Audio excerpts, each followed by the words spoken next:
On this episode of SchuZ Views, you'll get to see my take on the Brooklyn Nets, the Lakers, March Madness, and so much more.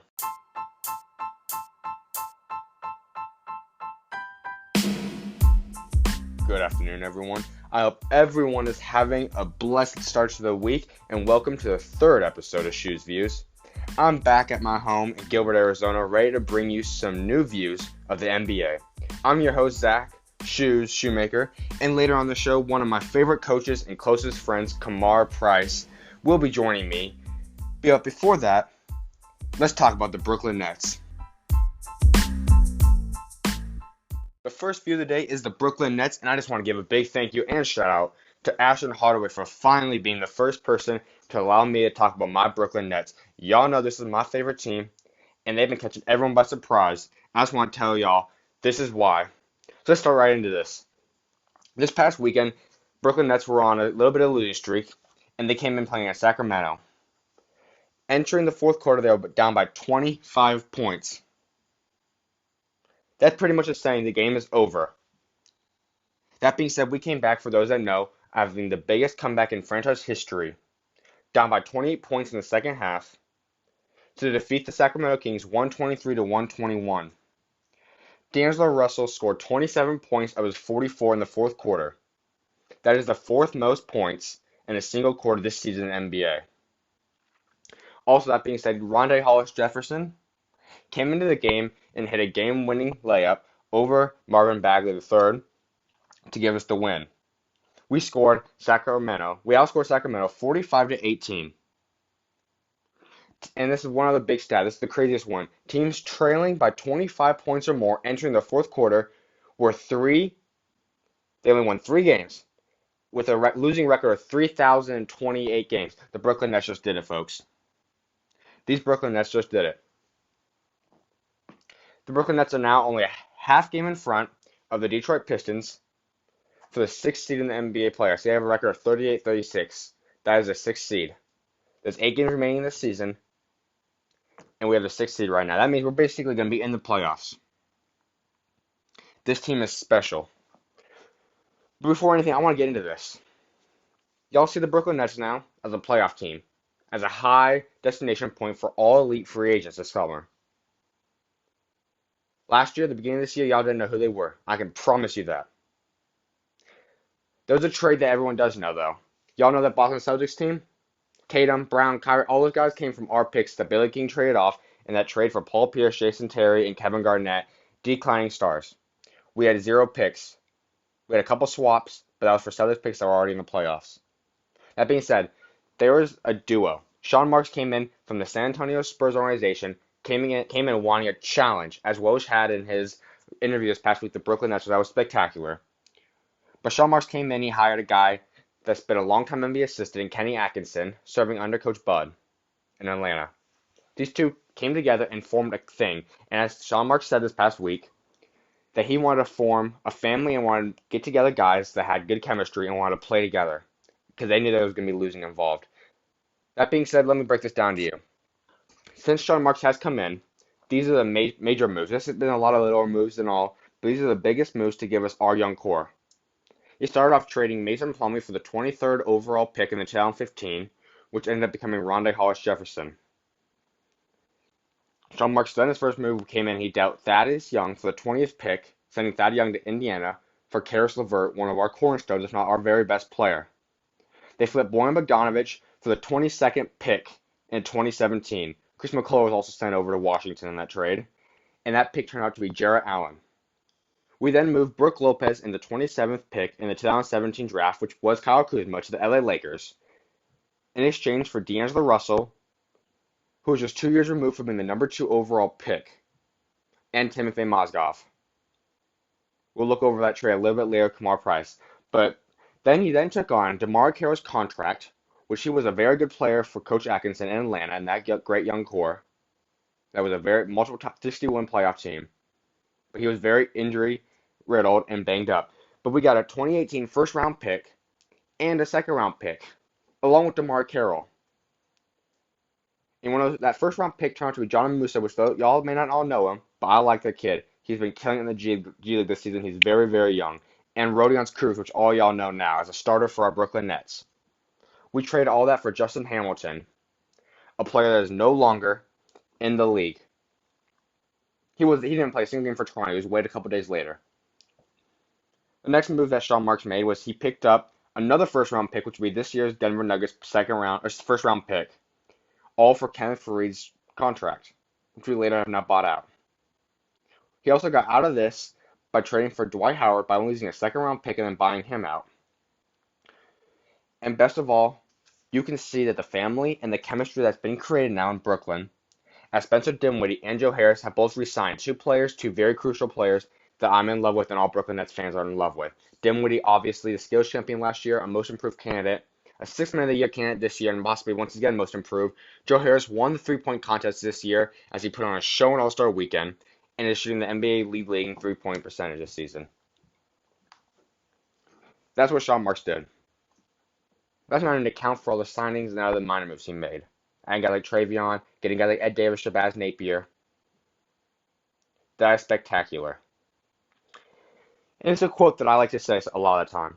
In my opinion, besides the top picks in the draft, which very rarely the number one pick is busted, a pick is only as good as its drafter.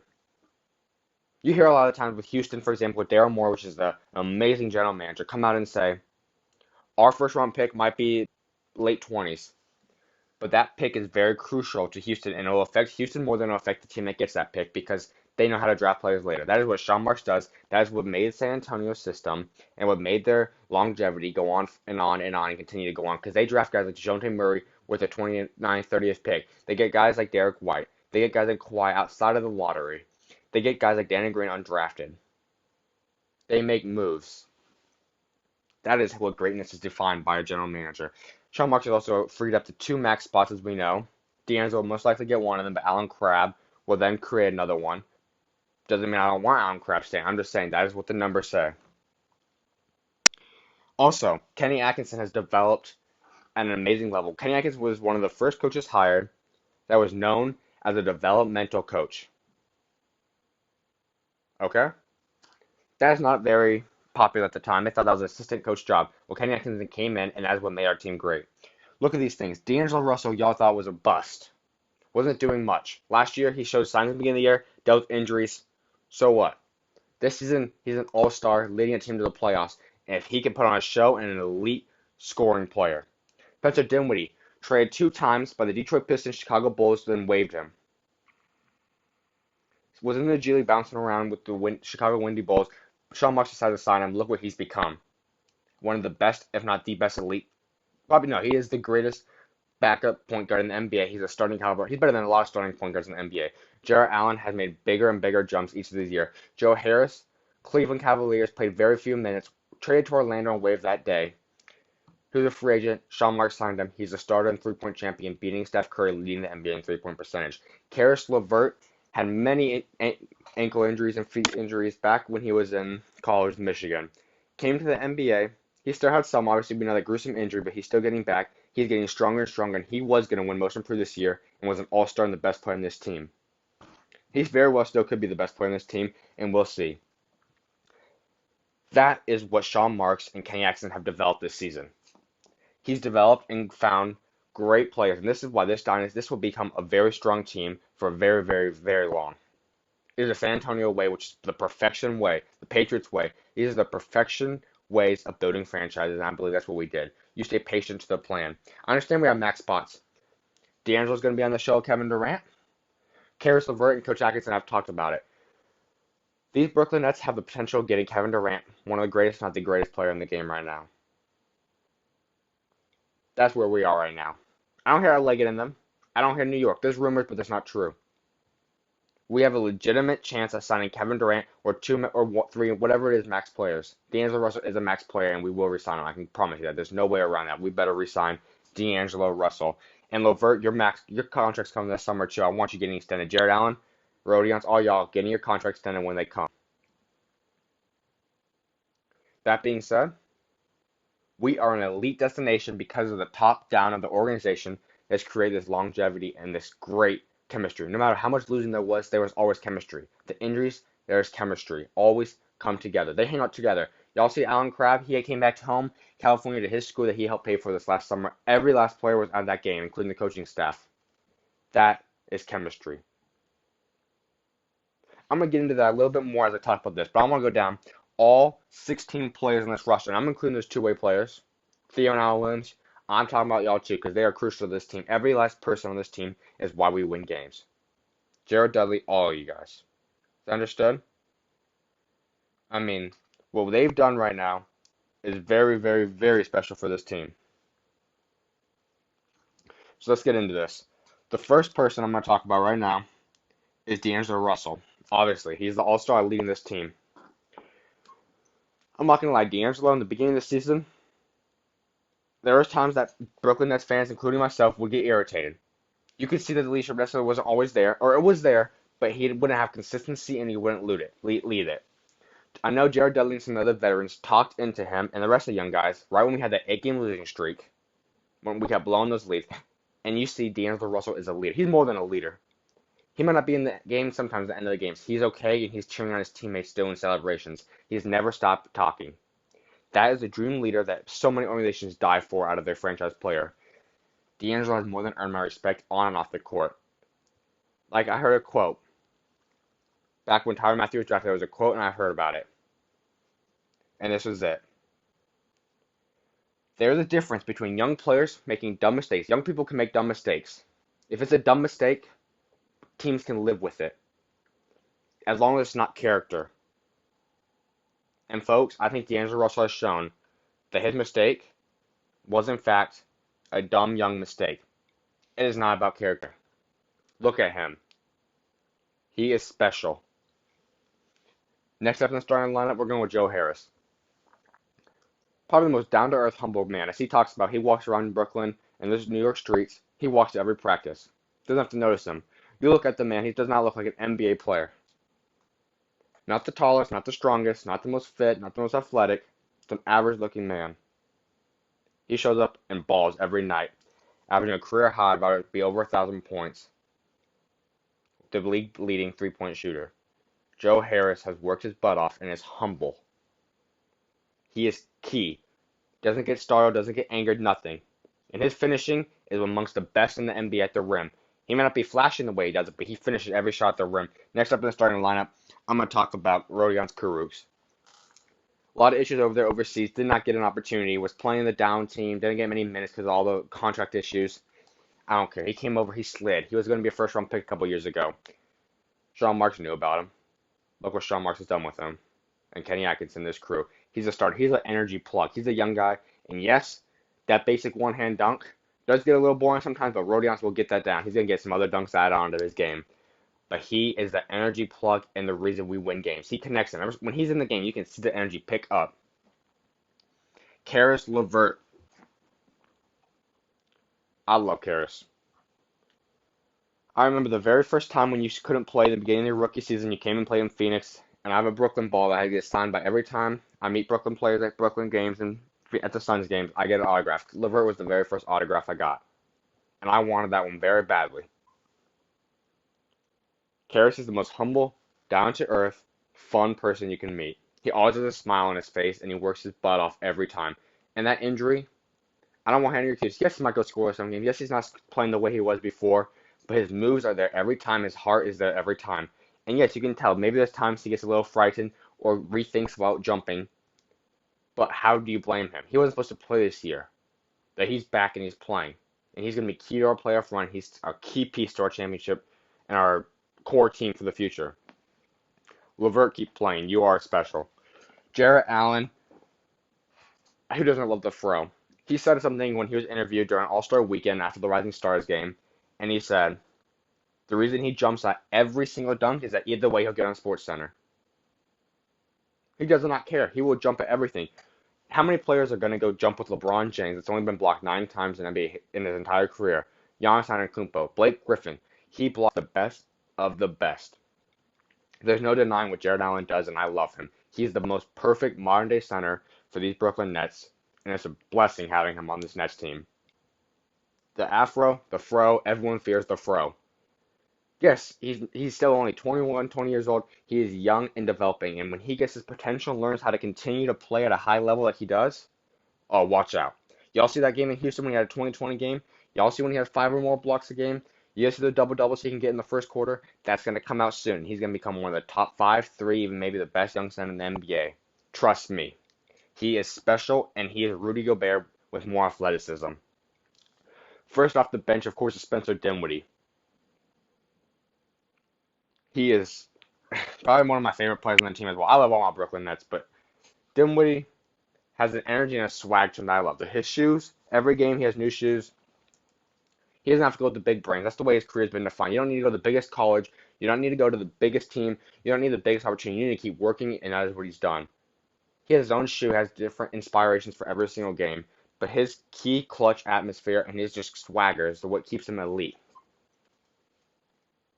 Summer League, I got to meet Spencer Dinwiddie. He wasn't sitting courtside, he was sitting just in the stands with the other fans. And that's when I got to meet him. He's one of the coolest guys, and he truly is one of the biggest reasons for Brooklyn's success off the bench. Lou Williams might have him this year in the 3 point and six man because he's put up a historic 20 points per game, but Dinwiddie also had a big chunk of times missed with that injury. Dinwiddie is one of the most crucial parts of this Brooklyn Nets team. Allen Crabbe, his record just broken by D'Angelo of 203s, but he keeps shooting. A lot of injury issues, but I love Allen Crabbe. When he gets hot, he gets hot. He also is very involved in the community. Next up, DeMarre Carroll, swag daddy. DeMarre Carroll might just be one of my favorite players, and I appreciate if DeMarre Carroll hears this. He did retweet and respond to my tweet a couple weeks ago about this. DeMarre Carroll was a starter for almost his entire career now, ever since Atlanta. He came on and accepted a bench run. As he said, I'm just doing my job. Thank you, DeMarre Carroll. That's why we win games. You start, you might come off the bench, but he brings the energy, that 3 and D, that heart and that hustle, and he never has a bad attitude. How often do you hear players want out of Brooklyn right now? None, and you never will. He is involved with his team. He cares about winning, and that's it. And I appreciate you, DeMarre Carroll. You put your heart and soul into everything you do, and your swag is the best in the league. Don't get me wrong. Jared Dudley. I'm from Phoenix. I love Dudley. People made fun of him saying he's not a good player anymore. I see it on Twitter all the time. He's not a good player. Why is he in the league? He's too fat. He's too all this. I don't hear anything about his leadership. His leadership is what caused the season to change around. He hits those threes. Anyone want to see the talk about those three? That three hit in Sacramento to tie the game? That's what he did. He hits clutch shots. He's a veteran among veteran, and he will be a very good coach in this league after he's done playing. I love Jared Dudley. And Ed Davis, he may not get a lot of minutes, but he is now second all-time in bench rebounds off the bench. He brings his heart, his soul, and his hustle every game. He might not look like he's strong and big, but he gets every rebound. He doesn't miss opportunities, and he puts his heart and soul into it, and I love Ed Davis. Ed Davis better be a Brooklyn Net for a very long time. I love Ed Davis. His offensive continues gets better too, but that is a key piece to our team. Now I want to hit up Shabazz Napier. When he gets opportunity to shine, he shines, and I love it. Shabazz will have a chance to be a sixth man or a starter of his own team, just like DJ Augustine has in Orlando at some point in his career. He'll be in the league for a very long time still. He's fine. He keeps balling and playing, and I hope tonight he's on a show against his old team Portland if he gets the opportunity. Travion Graham will continue to develop. He shot 46%, I believe, back in Charlotte last season. He has struggled this year, but he had lots of injuries. He has started a lot of games for us. I love Travion Graham, and he will be becoming a very good 3 and D player for our future. He's only 23. Rondé Hollis Jefferson, this kid is special to me. Yes, this team is not sponsoring Landon, my brother's team Landon, but Rondé, I met you many times now. You also have signed my Brooklyn ball, and you signed my jersey at the Summer League. I've seen you since U of A, but this is something special I want to talk to everyone about. With Rondé Hollis Jefferson, he hasn't played in many games. He was the cornerstone of our team a year ago. He lost his spot due to injuries, a very hard season for him. I hope he remains with the Nets, but I don't know. I want the very best for Rondé. RHJ did not play many games. Coach Atkinson put him in as a spark plug in the fourth quarter, which caused our comeback. He's the one that scored in the beginning of it. He's the one that had the game winner, which was the most desirable thing. That being said, I am tired of seeing kids at high school, college, pro level complain about not getting minutes. He didn't play. He wasn't playing for a very long time. He comes in and shows the world why he can still play as an NBA athlete. He grinds on his own. He gets healthy, and he comes prepared every time. He does not slouch and complain. His energy, he's always dancing at the games. I love those Brooklyn Nets celebrations. Rondé is a true piece to this Brooklyn Nets team, and he'll be forever remembered as a great Net. Next up, I do want to talk about our the pick, John and Musa. Yeah, I haven't got to see a lot. He's been hurt some of the season. He's very young. He'll be ready. He's been killing in the summer in the G League, averaging almost 20 points a game, 9 and 8, I believe. He will be good. His confidence and swagger is very high. Allen Williams continues to come in. He gets rebounds and scores. I love him. I hope we sign him back to the end of the season. Theo Pinson will probably get the role, which I am very happy with, and I think he does deserve it. I hope Allen Williams joins this Nets team at some point, if it's not on another two-way this year. He's been dominating the G League as well, All-Stars. And Theo Pinson, I'm saving him for last because he is the greatest bench celebrator ever. Y'all remember Kent Bazemore? He didn't play a lot on that Golden State team, but he got famous off his dancing, and look what he is now, a very well-established NBA veteran and player. Theo Pinson will be in this league a very long time. Not only does he celebrate, but he balls when he goes in and he has the opportunity to. I met you in the Summer League, also, Theo, when you were talking with Coach Self and Devontae Graham, and we actually got to talk. And that was actually awesome. Theo Pinson has a happiness and swagger and dance about him that keeps the energy live in that locker room. He'll be key for our postseason. Theo, I just want to thank you. You and this entire Brooklyn Nets staff is elite. And this, my folks, everyone, this is why Brooklyn Nets are special. They are fun to watch. They're electric. And once they get better and better in the playoffs, New York City, Brooklyn will be a firehouse. This place will be energized, and everyone will want to watch them. I believe they can pull off an upset in the playoffs in the first round. Trust me, watch me. Watch them in April. It's about to get real in the NBA. Brooklyn Nets are back.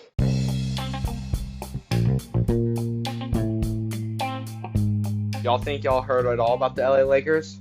Well, you haven't. Stay tuned to hear my take, along with a die-hard LA Laker fan from LA. Kaimarr Price has to say about these LA Lakers and their future. I'm joined here now by not only one of my favorite coaches, but a great friend, Kaimarr Price. How you doing? I'm amazing. Zach, how you living today? Pretty good. Well, Brandon Spencer proposed the idea to talk about the Lakers and especially Lonzo Ball, and I figured who else better to talk about the Lakers than a diehard Big Baller fan and a Laker fan from California. With that being said, what's your take on Lonzo and his future as a player and his future playing with a different team or the Lakers? Oh man, I think Lonzo has the potential to be an all-star caliber player, but I think his style of game, he needs to play with a lot of good scorers around him. Like if he's the guy who has the ball in his hands and just can facilitate for others and play defense, then he'll look a lot better than he did last year and this year, obviously. But, you know, he's young. He's going to take some time to mature and physically develop. But I hope they keep him. Yeah, I mean, definitely, I think Lonzo is definitely a star player. And like I said before when we were talking, I see him almost as a better version, a better athlete and shooter than a Rondo prior to injuries. And that obviously was an all-star level player. And I mean, just seeing what Lonzo can do when he is 100% healthy, not with all these ankle issues, he clearly turns up to a whole other level. And I mean, obviously the Lakers should keep them, especially seeing the way that a lot of the former players have panned out. And I mean, with a lot of young players besides some of like the generational kind of players, they do take a few years, especially coming in as teenagers, learning how to play. So I mean, especially if you give him time, I mean, he could be something special still. One of the best young guards in the NBA for sure. Most definitely. I mean, I think the way the game has changed, like you compare him to Rondo, I think this generation, it's such an emphasis on three-point shooting as opposed to Rondo's early years in Boston, to where, you know, you really didn't have to be able to shoot the three. Like Lonzo will have to change the jumper, develop probably shoot around, if he can shoot 34% from three, Yeah, I think he'll be fine. And I mean, he did it in college, so for sure. it's there. He just has to keep working on it, get the confidence.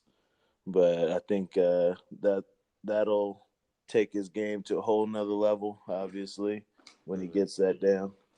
I mean, just seeing what Russell Westbrook's done. I mean, he's not even a high 3-point percentage shooter whatsoever, but he's still going to be a first ballot Hall of Famer with an MVP and one of the greatest players to do it in this generation for sure. Oh yeah, I mean, there's different ways to play the game. Not Mm-hmm. everybody's gonna be Steph or Dame or even Mm-hmm. Trey Young, somebody like that. But Yeah. I think there's definitely a spot for Lonzo in this league, and Mm-hmm. in the right system with the right players around him, right coach. I Mm-hmm. mean, I think he can be special. So hopefully the Lakers keep him, but who knows the decisions we've been making lately. Yeah. What is there a team you specifically would like to see Lonzo on as a roster's built right now on any other team besides Lakers? Um, hmm. Let me see. If not the Lakers, see, you got to understand. I'm a Lakers fan. I'm a huge UCLA fan. Mm-hmm. So I mean, I need them with the Lakers, but if not them, somebody like Boston, Mm-hmm. I think would fit him. For sure. I would say Philly, but they kind of have Ben Simmons in Yeah. the same role, I guess. I Mm-hmm. mean, he's no Ben Simmons, but Yeah. you can kind of see how he plays without shooting jumpers. He shoots better than Simmons. He will Yeah. shoot the ball. Oh So, yeah. I mean, something like that. But hopefully the Lakers can just bring in a couple more talented guys, and we got that out west. Mm-hmm. So, yeah. I mean, I definitely could see Phoenix also as an option just because of the fact of Booker and DeAndre and with Oubre and whoever else they draft. I mean, with someone like Booker that could just let Lonzo do his work going downhill and have Booker to stand out there ready, catch and shoot, almost like that Klay Thompson at Golden State has. And then having someone like DeAndre, which is going to be just a monster for a long time in the league. I mean, I think he could be special with them as well. Oh, definitely. Yeah. I think just watching Booker the past couple years and then watching him this year without a point guard, if Hmm. you give him a point guard and Aiton as well, you give him a point guard that he can run pick and rolls with, catch lobs from, Hmm. and you can't collapse the defense to help on the roller because you have Booker out there, you have Oubre Hmm. on the other side, like you said. I mean, that would make the Suns significantly better. Oh yeah. And that's, I mean, being here in Phoenix, I'm not a Suns fan, but Mm-mm. having a better product to go watch would definitely be a welcome thing. Or at least something more fun and entertaining. Yeah, every Suns game I go to, they're down 30 at halftime. So, yeah. Yeah. All right. So now let's start with the next topic. So, what's your take on obviously losing D'Angelo, Randall, watching Brook Lopez, even Zubac? Just a lot of these different Lakers go to different teams now and play at a whole other level. I mean, it's hard because at first I support it because I'm like, all right, I see the direction they're going in, they're sticking to it. Hmm. So, letting D'Angelo Russell go, even though he's a talented young player. We had to get out of the Mozgov contract, so you Hmm. kind of had to let Russell go. Locker room issues, stuff like that as well. So that one, it is what it is. Hmm. Um, but Randall, Hmm. I wanted to keep Randall, but Hmm. at the same time, sticking with the game plan. We're gonna get LeBron and two other guys in here. So okay, you let Randall walk. I get it. Brooke Lopez, kind of same thing. I don't think Brooke Lopez was that much of a game changer unless you're adding him to a team that's almost ready to win, and Hmm. he's just like a final piece you're adding. Hmm. But with the Zubac trade, I don't understand it. Yeah. We have a young, skilled big who produced every time you gave him an opportunity this year, Hmm. and at a very high level. He's our best free throw shooter. He's constant double doubles. Hmm. I don't get why you trade that away Or for Muscala. Muscala. Yeah. Yeah, like, I mean, Muscala hasn't really played this year, and I mean, I mean, it was only a couple games after the trade deadline that they already started saying, well, we're probably not gonna make the playoffs anyway. So, I mean, it really made no exactly. sense getting rid of them. And I mean, having someone like Zubac for once again Muscala just isn't. I mean, Muscala's an unrestricted free agent, so he could walk easily. I don't think they're going to resign him anyway. Zubac at least was restricted, so if plans happen or if he doesn't get another bigger contract, you could easily resign him. I mean, Yeah, I think it's all the LeBron effect. You know, it's Mm-hmm.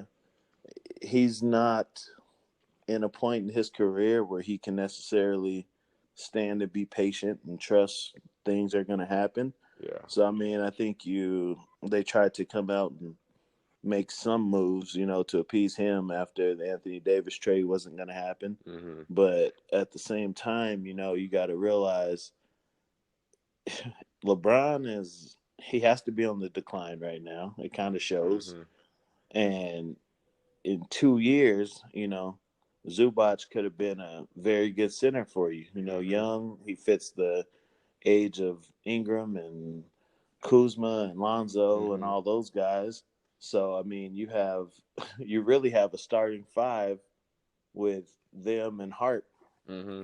I set mean, up for 3 years from now. But I don't know. I mean, even yeah, Zubac could have been what Mozgov was for the beginning of that Cleveland run, or what Varejao and Bogut was for Golden State. I mean, yeah, easily. just that He, guy doesn't make too many mistakes. I mean, and yeah, once again, touching up with D'Angelo and Randall. I mean, Randall was.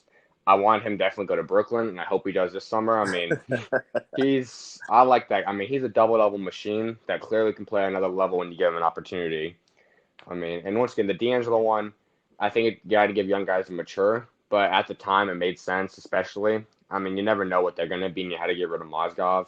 And it was a turn the page, and I mean, and if JaVale McGee wasn't playing at the way that he did this year, I think that Brook Lopez would have made look a lot worse this year, especially since Lopez was cheaper, or not as cheap as McGee, but was cheap overall as a player. But at least McGee panned out. yeah, I mean, McGee started off, setting the Hmm. league on fire. I was fooled into thinking, hey, maybe he will be a borderline all star this year, and then he kind of fizzled and came back down to earth. But I Hmm. mean, looking at the way the roster is now and the fact that we can't hit a three to save our lives, that's what makes me look at Brook Lopez like, oh man, Hmm. I miss him. Even though I Yeah. hate watching centers just stand out there, shoot flat footed threes, and get 4 rebounds a game. Hmm. But yeah, I miss him some games. Yeah. I mean, I think he definitely with a guy like Lonzo once again, just like Giannis does not shoot the three at a high level. Lopez fits perfectly, so you can get those guys going downhill and scoring. I mean, that's Brook Lopez fits perfect in Milwaukee. I mean, I don't think there's a better place he could have went for right now. But Yeah, I mean, it was a perfect fit, right time.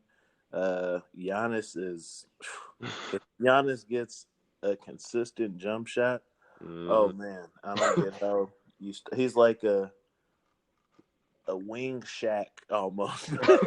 It's just crazy to watch him. I mean, he's just a longer and more athletic, almost like LeBron. Then I mean, he just takes Yeah, outside the paint somehow, and I don't know what the heck to do. I yeah, he mean. just there's no blocking him. He's gonna reach over you and dunk everything. I And, mean, it's the closest we're ever going to see to the MJ Space Jam moment, but oh yeah.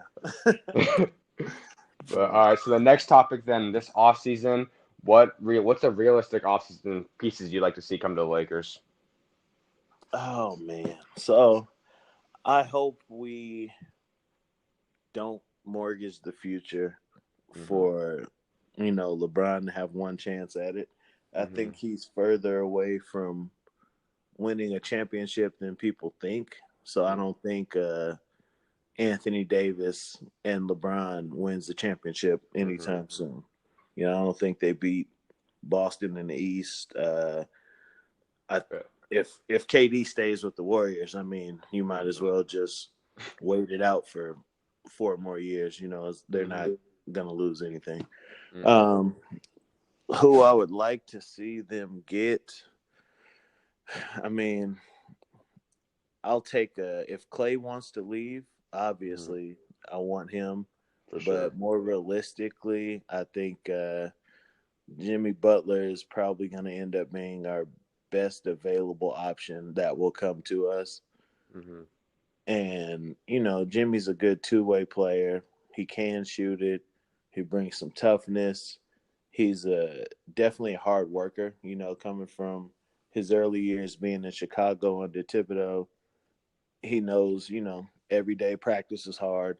Every game I'm going out giving my all. So I think that is something that'll help the young guys around him. because they'll have to raise their game then to kind of match that. And then LeBron can kind of be more of the, elder statesman in the locker room and kind of take it easy sometimes because everybody else is, carrying the heavy lifting for him, and he can kind of close for us.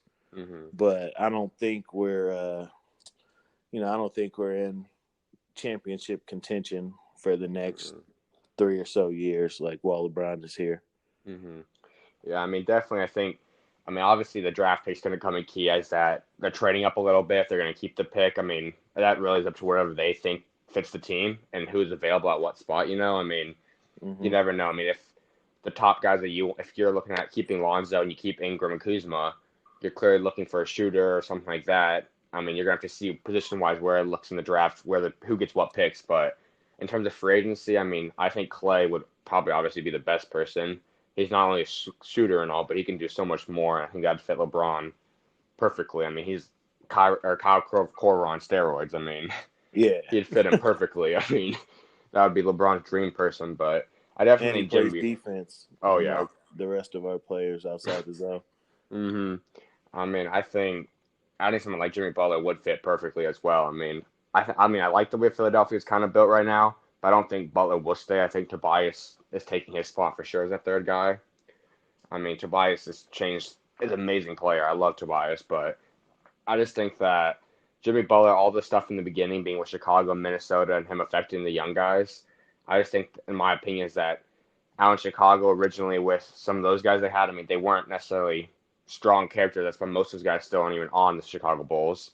And then with Minnesota, I love Wiggins, but I know he's a softer kind of player. He's a more lighthearted player, same with Towns. I mean, they're not that grinding, hardcore kind of player that Jimmy Butler's like. I mean, that's why in Philadelphia, you don't hear anything about Ben Simmons or Embiid or any of those guys complaining. I mean, it's business and that's what they want to do.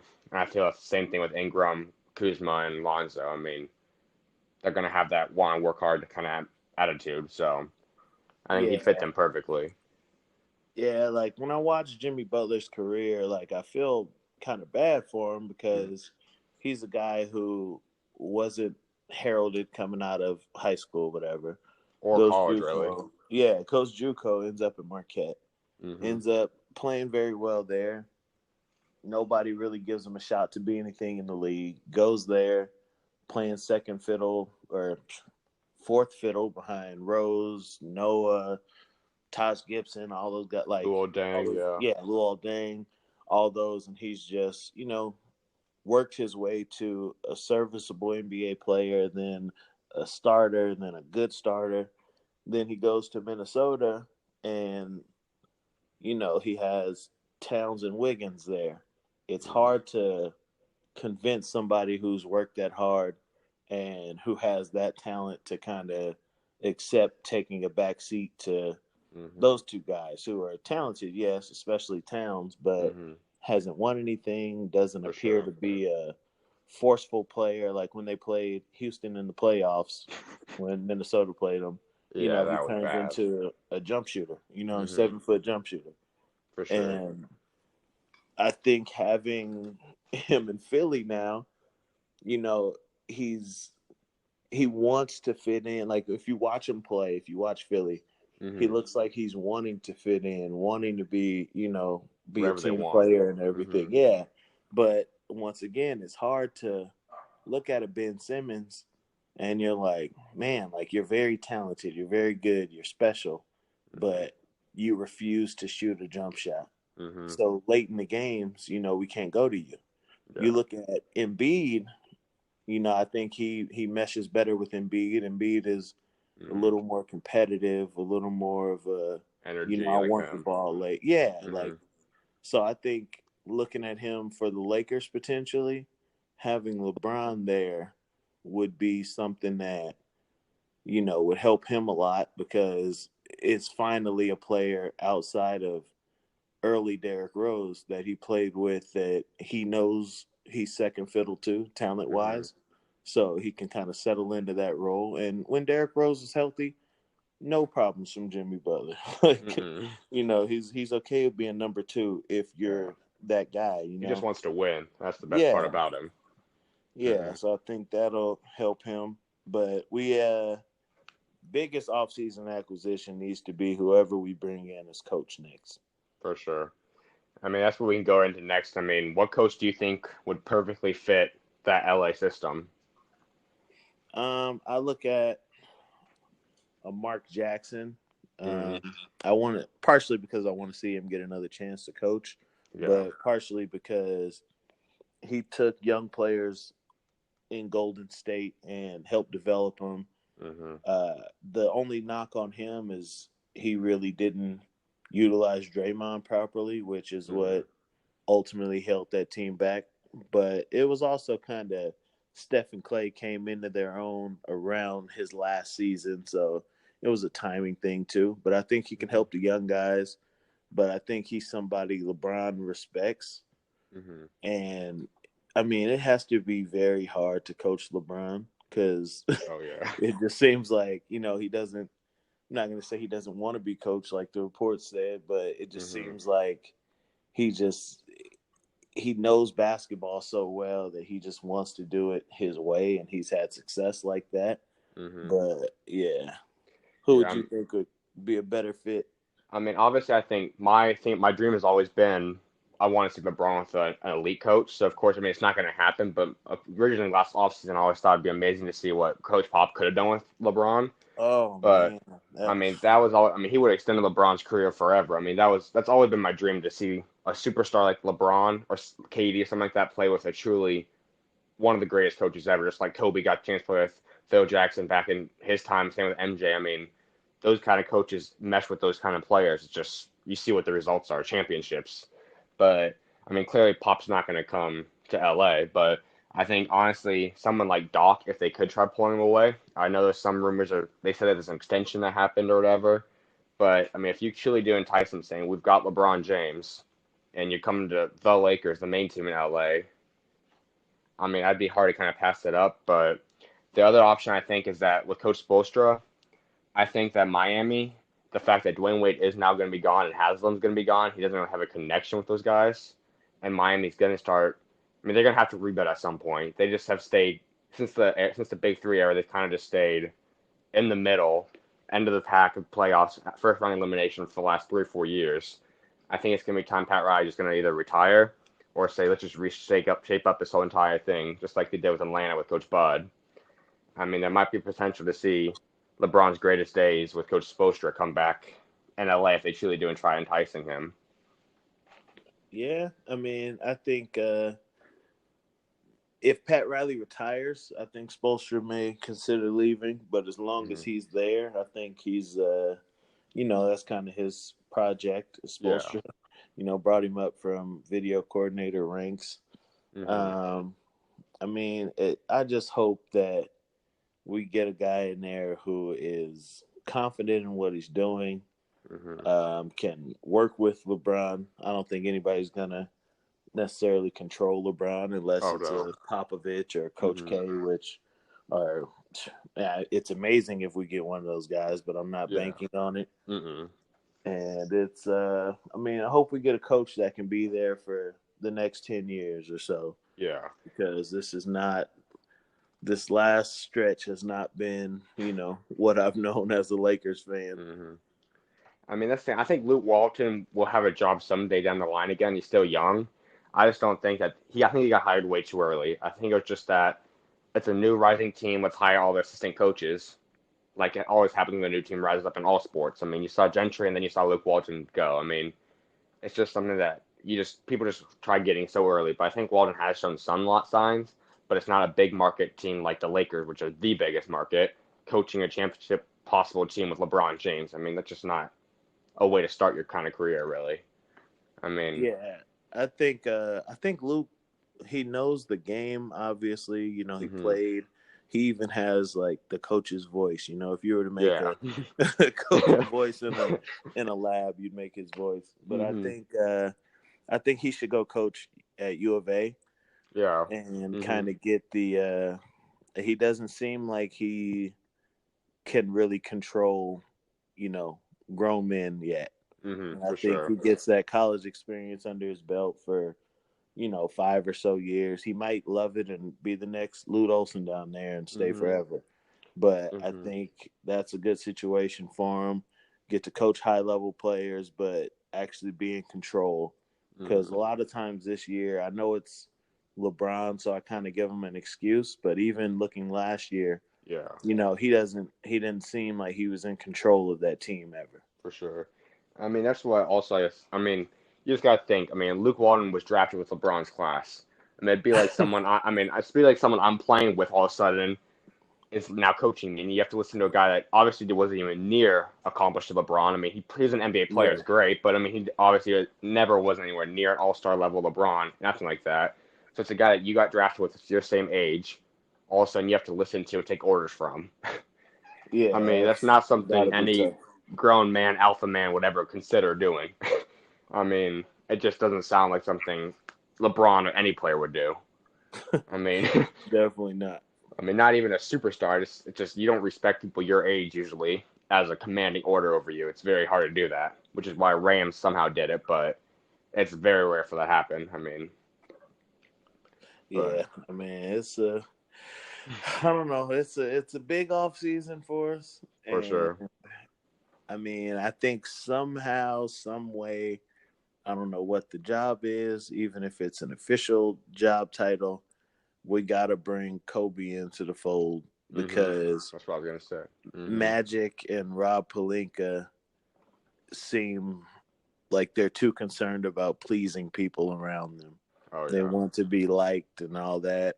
And Mhm. I think Kobe will bring that hammer to where, like, he'll tell LeBron, just, Oh yeah.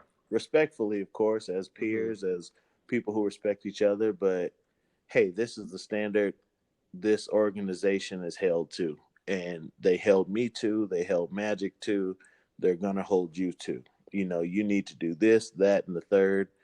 And Magic seems kind of more of a, yeah, we brought him in and I want to make him happy and make him feel comfortable. And I think they need that balance from a Kobe. Mhm. That's why I think. I mean, Magic has always had that Shaq kind of personality that he wants to grow his brand, his business, the people lover kind of person. Definitely.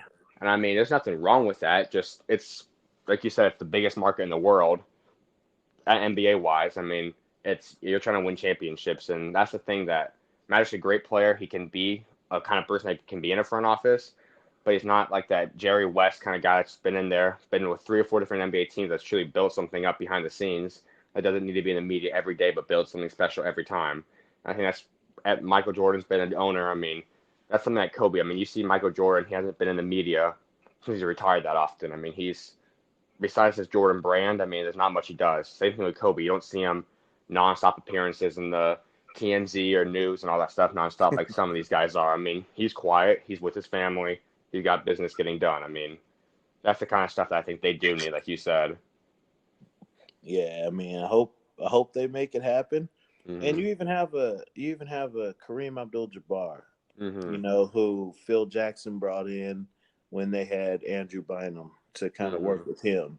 Somebody like that, a respected legend to kind of mentor somebody. And Mhm. back to what you were saying about, wanting to see LeBron with a great coach, you got to think outside of those couple years in Miami where he had Dwayne Wade, who is a friend, but a little older, a little more, you know, Mhm. old spirited, to kind of mentor him, and Pat Riley, who you have no choice but to respect. Mhm. LeBron has never had any sort of guidance or mentors or anything, which really, I mean, it can be seen as a negative, but it makes everything he's accomplished that much more impressive. For He's sure. kind of figured it out on his own from the time he was 18. Mhm. But I think he definitely needs to learn, have somebody there to learn from. I know, like you said, I mean, when you think about LeBron's coaches, besides Coach Spo, there's not really coaches you remember. I mean, Tyronn Lue, because that was recent, but in 10, 15 years, are we really going to remember he was coached by Tyronn Lue? I mean, most people already probably forgot about David Blatt. I mean, I don't even really remember who the coach was when he first was drafted. I I have mean, no idea. I think I mean, Paul Silas, or I don't know. I mm, think Tyronn Lue, no matter what he did coaching, he'll always be remembered for Iverson stepping yeah, up. well, well, that part, but Recently coaching wise, but if we remember that way, but Yeah. he's this generation. He was last generation's Brandon Knight of this. Oh man.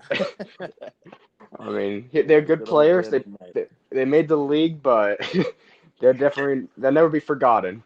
Yeah, definitely. But well, it's a pleasure having you on today, KP. You're always welcome to come back whenever you'd like. Thanks for having me, man. Really support what you're doing here. I think it's great. Always love to see young people, try to do more than just play the game and Mhm. everything you're aspiring to do. You always have my full support, man. Appreciate it.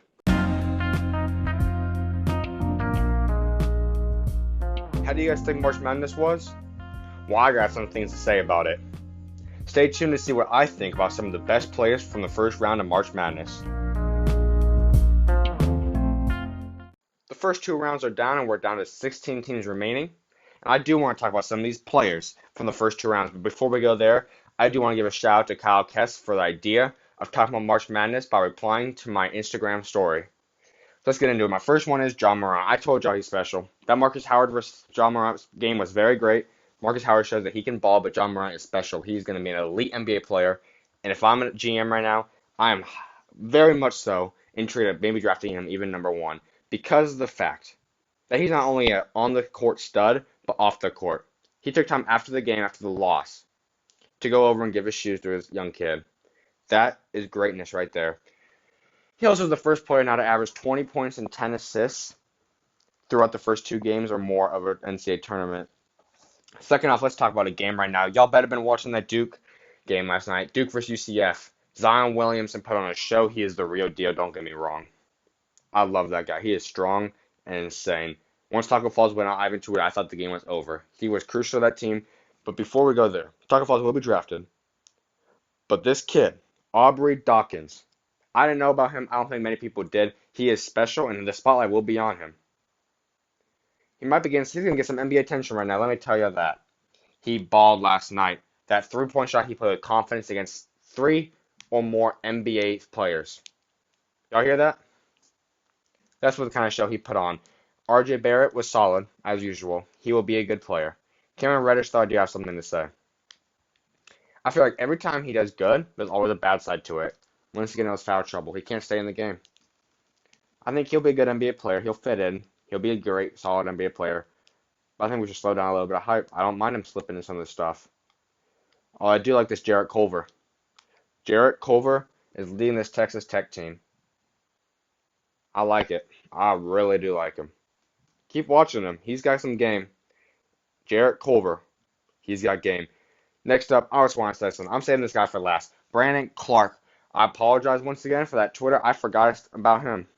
I forgot. I don't know what happened, but Brandon Clark's putting on a show. Play right down the street at Desert Vista in Arizona. He's representing Arizona more than anyone could ever ask for. Let me say this. This season, he has more blocks than he has missed shots. He has 106 blocks, only has 102 missed shots. I like those numbers. Also, this last game, he's one of only three players with 35 or more points and 5+ blocks in an NCAA tournament game, joining none other than Shaquille O'Neal and David Robinson, two of the greatest college players we've ever had, and two Hall of Fame players. That is elite. Watch Brandon Clark and Gonzaga. He's putting on a show. They got some NBA players out there. So let's stay tuned. Sweet 16 is coming up Thursday, I believe. Stay tuned and watch what they have to bring at the next level. There's some real NBA talent playing now. They're starting to show up finally. Don't turn it off yet. I wouldn't be going nowhere. I'm about to get in the zone and talk about some of the biggest topics that I think the media should have been talking about a lot more. Stay tuned for SchuZ Zone. First topic of the SchuZ Zone is Dirk passed Wilt Chamberlain this week to become the 6th all-time leading scorer. Dirk now has 31,451 points. He then matched that the very next game by scoring 21 points, 5 rebounds, and 2 blocks against the Golden State Warriors. Quickly about Dirk Nowitzki. He deserves more respect. I haven't ever heard him talked about in the greatest of all time. Not saying he should, but you still talk about guys like Shaq sometimes just get thrown around there. I don't hear him in the top 5, top 10. I don't hear him in the top 20. Man is 6th all-time in scoring, has an NBA championship, unlike some other greats. He has all that qualifies to be an all-time great. Show this man some respect right now. He revolutionized the European game and players coming from overseas. Dirk is one of the greatest of all time, and do not change that. He has a ring, he has all-stars, he's got everything you need to be called a great. Next up is Nick Collison having his jersey retired this past week. I want to say something about this. I love Nick Collison. He's a Jayhawk. That being said, Nick Collison did something that I don't think many players would become. Giannis Haslam might be one of the last ones still playing too. They are guys that just stay around, don't do anything wrong when they're on the court. They box out, they get the rebound, they don't miss shots, and they don't turn the ball over. They are perfect championship caliber players. The reason that doesn't happen is because the media is out here. They try to go and just show like the highlights, the cool stuff to give everyone the oohs, the ahs. You got to get to college, you got to get to the pros by doing that kind of stuff, it feels like. That's what makes special players think, at least, and stops them from doing what truly is the great part. Now, there are the superstars, yes. Go ahead, y'all do that. They are special. I'm talking about the other guys. We don't have 500-some superstars in the NBA, no. That's why they don't last that long. Find your role. Get to the league and find your role. Nick Collison was a championship kind of player, and that's why he had so many of his former teammates, almost all of his former teammates, show up to respect him. Don't make any BS about this whole Kevin Durant thing showing up. That irritates me. Kevin Durant is an amazing player that can show up to show respect to his teammates. Does not mean rumors, does not mean nothing. He can show up and show respect to his teammates and friends. That's what I'm going to say. Congratulations to Nick Collison. Next thing, we hear rumors Doc Rivers is not leaving the Clippers. He actually signed an extension this past week, therefore eliminating the Lakers as a contention. I don't think that's true. I think there's still a possibility. If Lakers offer him a big-time contract to coach LeBron and other superstars, will he pass it up? I don't know. But Doc Rivers has built something special in Clippers, and I've told you guys before, they're on the verge of something special with max spots and the young pieces. Next up, Lou Williams has passed Dell Curry to become the all-time leading bench scorer as well this past week. Very big props to Sweet Lou. Also, he had a buzzer beater against Brooklyn after Brooklyn did have another elite comeback that game, scoring 10 points in the last minute. All to have Sweet Lou put them to bed within a very great jump shot to win. That was his first career buzzer beater. And Lou Williams is probably, like I said, the sixth man this year. He is one of the greatest six men you'll ever have. And him, Jamal Crawford, guys like Dinwiddie, all these six men that stay six men for almost a whole career are what's so crucial to the NBA. That's a coach's and general manager's dream person. Someone who doesn't need minutes, doesn't need starting. They want to come off the bench and be a star. And that's what those guys are. They might even be Hall of Famers for all I know. But I'm going to come back to Lou Williams for the very last topic because I have something very bold to say about that.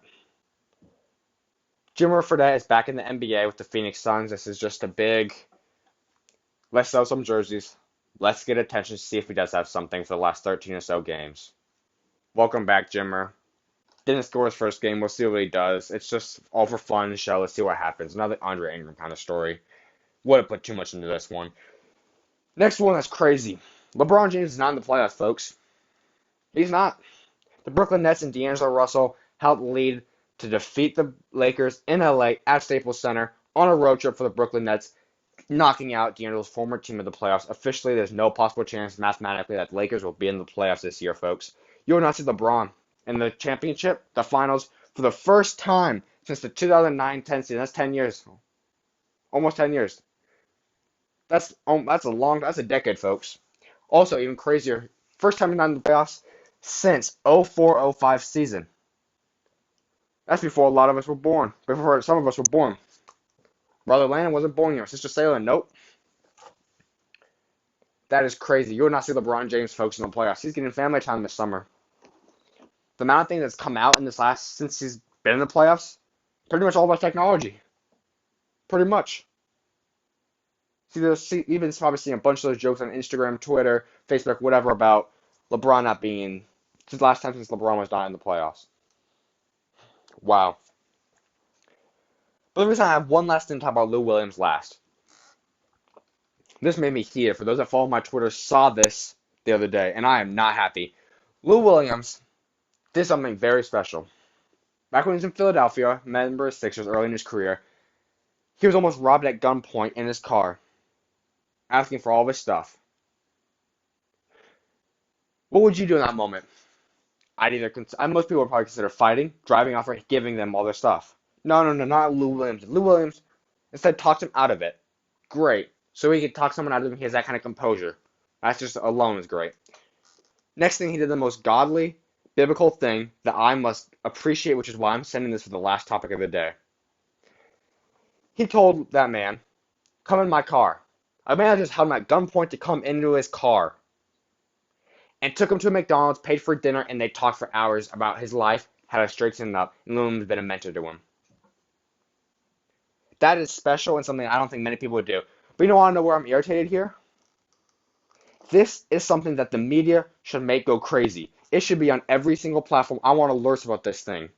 I want alerts about these stories, the stories about them helping the special needs kids out, them giving shoes out. I want these stories out there. I'm tired of hearing how do rumors come out